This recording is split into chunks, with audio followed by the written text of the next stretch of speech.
கந்தன் காலடியை வணங்கினார்.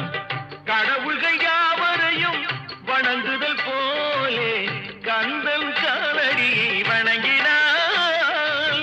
கடவுள்கள் யாவரையும் வணங்குதல் போலே கந்தன் காலடியை வணங்கினார்.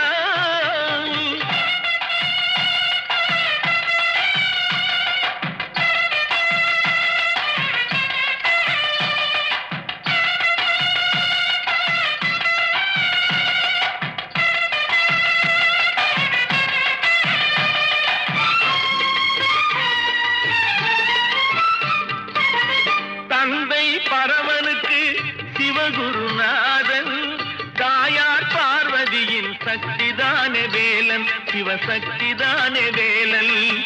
தந்தை பரமனுக்கு